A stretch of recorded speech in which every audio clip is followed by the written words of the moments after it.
কে ভবিষ্যতে আসবে তার এই তেল দেওয়া শুরু করে দিছে। যে ঠিক আছে, তাদের এই তেল দেওয়া কিন্তু শুরু করে দিছে। আমি বলবো যে আপনারা যে যাদের তেল দেওয়া শুরু করে দিচ্ছেন, যে সময় আবার তারা পাওয়ার আসবে সেই সময় দেখবেন আপনার তেল শেষ হয়ে গেছে, আরেকজনের তেল দিয়ে আগায় গেল গিয়া। এই আপনার তেলটা আপনারা রিজার্ভ করে রেখে দেন। এখন আপনারা আমাদেরও তেল দেওয়া দরকার নাই, কারো তেল দেওয়া দরকার নাই। এই তেলটা বাজারে থাকলে জিনিসপত্রের দাম কমবে। বুঝতে পারছেন? আপনারা এই তেলবাজিটা একটু আপনাদের বন্ধ করতে হবে। 5 ওয়াক্ত নামাজ পড়তে পড়তে কপালে দাগ হয়ে গেছে, আবার ওদিক দিয়ে হারামের পয়সা পকেটে নিতেছি, কোনো লাভ হবে না। হারামের পয়সা পকেটে রেখে নামাজ পড়লে হুজুররা বলতে পারবে নামাজ কবুল হয় কি কবুল হয় না আমি জানি না। আল্লাহ হচ্ছে কারটা কবুল করবে কেউ জানে না। আল্লাহ কবুল করার মালিক হলো উনি। বাট আমার মনে হয় আল্লাহ এই ক্ষেত্রেও আমার মনে তাকে ছাড় দিবে না। আরেকটা হলো, একের পরে কিন্তু অনেক শীর্ষ সন্ত্রাসী কিন্তু জামিন পেয়ে যাচ্ছে। যেহেতু যারা জামিন পেয়ে গেছে তাদের কিন্তু আটকানো সম্ভব না। যেহেতু এরা 20 বছর 25 বছর এক একজন জেলে ছিল, তারা এখন ওই 20-25 বছর জেল খাটার পর বের হয়ে যাচ্ছে,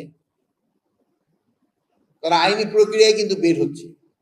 এই জন্য তারা যদি বের হয়ে এসে সমাজে কোনো বিশৃঙ্খলা সৃষ্টি না করে ভালো, কিন্তু যদি তারা কোনো সমাজে কোনো ধরনের বিশৃঙ্খলা সৃষ্টি করার চেষ্টা করে, তবে আমি আইন শৃঙ্খলা বাহিনীকে বলবো তাদের আইনের আওতায় নিয়ে নেওয়ার জন্য।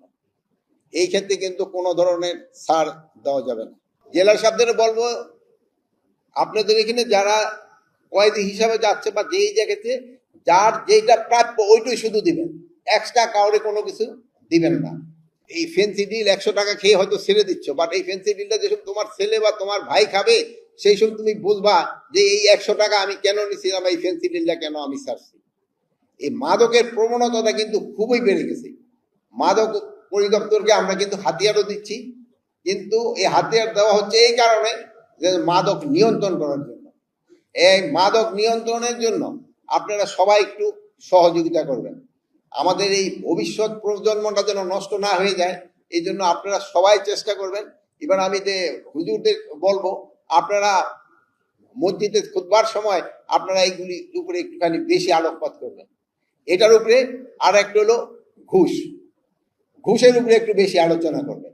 আমার মনে হয় যদি ঘুষটা উঠে যেত, আমার মনে হয় সব দেশের সমস্যার সমাধান হয়ে যেত। ঘুষ হলো আমাদের সবচেয়ে বড় ব্যাধি। আমাদের সবচেয়ে বড় ব্যাধি হচ্ছে হলো ঘুষ। প্রতিটা জায়গায় ঘুষ, প্রতিটা পদক্ষেপে ঘুষ। এটা যদি যতদিন পর্যন্ত এটা না কমে আসবো, আমার এই বক্তৃতা, আমাদের এই আয়োজন কোনো কাজে দিবে না। এটা কোনো কাজে দিবে না। আপনাদের মন মানসিকতা সব চেঞ্জ করতে হবে। এই যে এই হারাম খাওয়ারটা না, এই হারাম খাওয়ার থেকে আমাদের বেরিয়ে আসতে হবে। 5 ওয়াক্ত নামাজ পড়তে পড়তে কপালে দাগ হয়ে গেছে, আবার ওদিক দিয়ে হারামের পয়সা পকেটে নিতেছি, কোনো লাভ হবে না।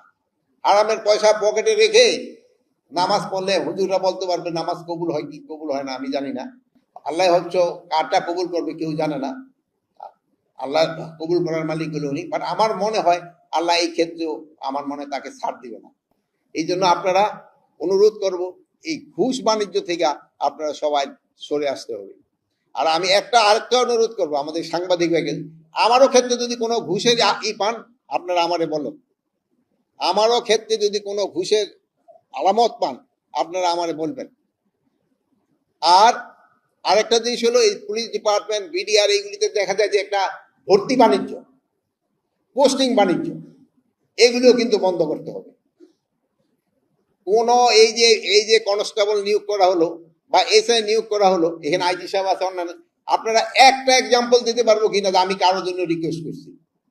একটা যদি এক্সাম্পল দিতে পারে যে কারোর জন্য আমি রিকোয়েস্ট করছি যে তারে এই ছেলেটারে তুমি নিয়ে নাও বা এই এসআইটারে তুমি নিয়ে নাও। যদি আমার এখান থেকে যদি রিকোয়েস্ট না যায়, তো নিচের লেভেলে তো আর কারোর রিকোয়েস্ট দেওয়াই উচিত না। আপনারা একেবারে তদবির ছাড়া আপনারা এই কাজ করে যাবেন। তো এখানে আরেকটা জিনিস সমস্যা হচ্ছে, আমাদের এখানে অনেক রাজনৈতিক নেতারাও আছে। আমার বাহিনীর অনেক সদস্যরা তারা হলো কে ভবিষ্যতে আসবে তার এই তেল দেওয়া শুরু করে দিছে। যে ঠিক আছে, তাদের এই তেল দেওয়া কিন্তু শুরু করে দিছে। আমি বলবো যে আপনারা যে যাদের তেল দেওয়া শুরু করে দিচ্ছেন, যে সময় আবার তারা পাওয়ার আসবে সেই সময় দেখবেন আপনার তেল শেষ হয়ে গেছে, আরেকজনের তেল দিয়ে আগায় গেল গিয়া। এই আপনার তেলটা আপনারা রিজার্ভ করে রেখে দেন। এখন আপনারা, আমাদেরও তেল দেওয়া দরকার নাই, কারো তেল দেওয়া দরকার নাই, এই তেলটা বাজারে থাকলে জিনিসপত্রের দাম কমবে। বুঝতে পারছেন? আপনারা এই তেলবাজিটা একটু আপনাদের বন্ধ করতে হবে। আমি আবার আরেকটা ইনস্ট্রাকশন আমি দিয়েছিলাম যে সিভিল ড্রেসে কাউকে অ্যারেস্ট করা চলবে না। সিভিল ড্রেসে কাউকে অ্যারেস্ট করা চলবে না। ডিবি হোক, যে হোক, তার জ্যাকেট পরতে হবে, তার আইডেন্টি শো করতে হবে। যদি তার ড্রেস না থাকে, সে সিভিল ড্রেস আছে, সে কিন্তু প্রথম তার আইডেন্টিটা শো করবে যে এই আমার আইডি কার্ড। সিভিল ড্রেসে কাউকে অ্যারেস্ট করা চলবে না। আর কোনো নিরপরাধ যেন শাস্তি না পায়, এই দিকে আপনার খেয়াল রাখতে হবে। আগে আপনারা দেখছেন যে পুলিশ বাদী হয়ে কেস দিত, 10টা হলো নাম আর 300 হলো, 200 হলো বেনামি।